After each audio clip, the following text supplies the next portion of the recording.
உங்களுக்கு ஏதேனும் தோல்வியோ வலியோ ஏற்பட்டிருந்தால் அந்த வினாடியில் அந்த வலியையும் அந்த தோல்வியையும் கூர்ந்து அப்சர்வ் பண்ணி வச்சுக்கோங்க. எங்கே தோற்றீர்களோ அங்க ஜெயிச்சு காட்டுங்க. எங்கே தோற்றீர்களோ அவர்கள் இன்னும் உங்களை அவமானப்படுத்துகின்ற அளவிற்கு தாழ்ந்து போய்விடாதீர்கள். பல நேரங்களில் அது நிகழ்ந்து விடுகிறது. நாம் தோற்றுவிட வேண்டும் என்பதற்காகத்தானே வழி தந்தார்கள். அவர்களுக்கு முன்னால் நாம் தோற்கலாமா? அவர்களுக்கு முன்னால் நாம் மயங்கி கிடக்கலாமா?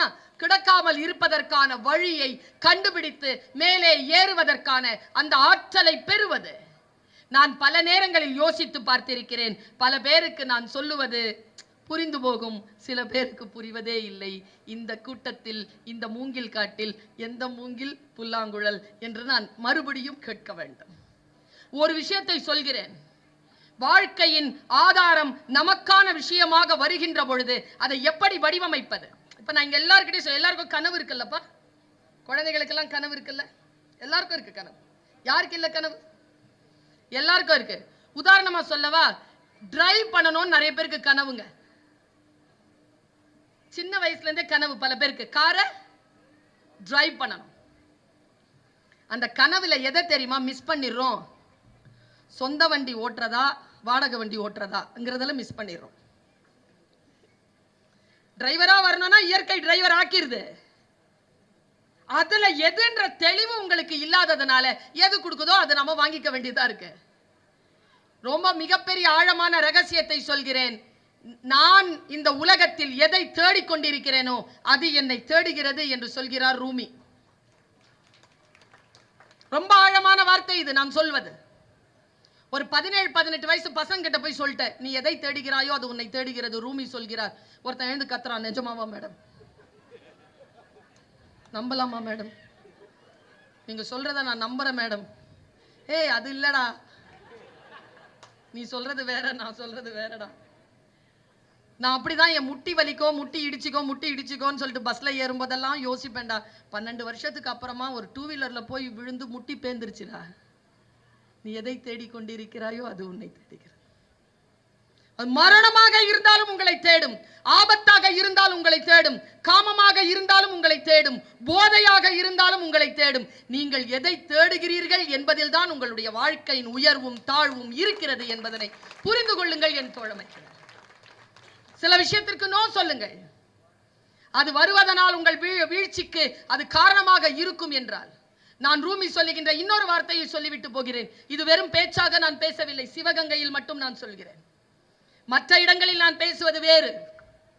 இங்கே மட்டும் நான் பேசுகின்ற ஒவ்வொரு வார்த்தையும் வித்தியாசமான வார்த்தைகளை போட்டுக் கொண்டு வருகிறேன். ரூமி சொல்லுகின்ற இன்னொரு வார்த்தையை சொல்லுகிறேன். முடிந்தால் உங்கள் வீடுகளில் சென்று இரவிலே உங்கள் டைரி குறிப்பில் இதை எழுதி வைத்துக் கொள்ளுங்கள். ஒவ்வொருவரும் எழுதி வைத்துக் கொள்ளுங்கள். உன் காரணமாக நீ தோற்கடிக்கப்படுகின்ற பொழுது, உன் காரணங்களால் நீ தோற்கடிக்கப்படுகின்ற பொழுது அந்த காரணங்களின் மீது மட்டும் சந்தேகம் வராதது ஏன்? எல்லா தவறுகளும் நடக்கின்றன, ஆனால் காரணங்களை அடுத்தவர்கள் மீது சுமத்துகிறோம்.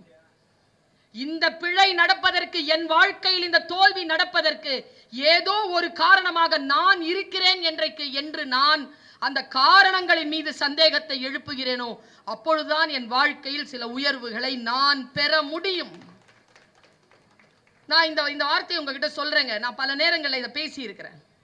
மிக நுட்பமான விஷயம் நான் சொல்வது. இப்ப சமீபத்தில் மேட்ச் பாத்தீங்களா? சொன்னீங்க, என்ன மேட்ச்னு கேட்கணுமா இல்லையா? ஃபுட்பால் மேட்ச் பார்க்கல, கிரிக்கெட் தான் பார்ப்பேன். வேர்ல்டு கப் நடந்துச்சுங்க. யாராவது ஒருத்தராவது இருக்கிறீங்களா? ஜெயிச்சது எந்த கண்ட்ரி? சபாஷ். யாருமா? அர்ஜென்டினால. Very good. ஒரு 12 வயசு பொண்ணு சிவகங்கையில் இருக்கக்கூடிய ஒரு இடத்துல உட்கார்ந்துட்டு அர்ஜென்டினா மெஸ்ஸின்னு சொல்றானா, மெஸ்ஸியினுடைய வாழ்க்கையில அவன் அடிச்ச டிக்க கொஞ்சம் நினைச்சு பார்த்துக்க. அவன் அடிச்சுட்டாங்க, டிக் அடிச்சுட்டான் மெஸ்ஸி. 10 நம்பர் அவனுக்கு, கரெக்டா? ஃபர்ஸ்ட் அவன் எதுல தோத்தான்? சவுதி அரேபியால தோத்தான். ஓப்பனிங் விஷயமே தோத்தான். சவுதி அரேபியா கிட்ட தோத்துட்ட உடனே எல்லாரும் கேட்டாங்கங்க, ஹூ இஸ் மெஸ்ஸி? யார் அவன்? 4 வேர்ல்ட் கப்புங்க. 4 வேர்ல்ட் கப்லயும் அவன் பெஸ்ட் ஃபுட்பாலர். அவன் தான் மேன் ஆஃப் த மேட்ச். அதை வச்சு முத்தம் கொடுத்துட்டு இருப்பான். அது இன்ஸ்டாகிராம்ல இருக்கு. முத்தம் கொடுத்துட்டு இருப்பான். அதுல அவன் முகத்துல ஒரு சோகம் இருக்கும். இந்த மேட்ச் இருக்குல்ல, இந்த மேட்ச்ல ஃபர்ஸ்ட் மேட்ச்ல அவன் சவுதி அரேபியாவோட தோக்குறான். சவுதி அரேபியா வரவே இல்லை இன்னும்.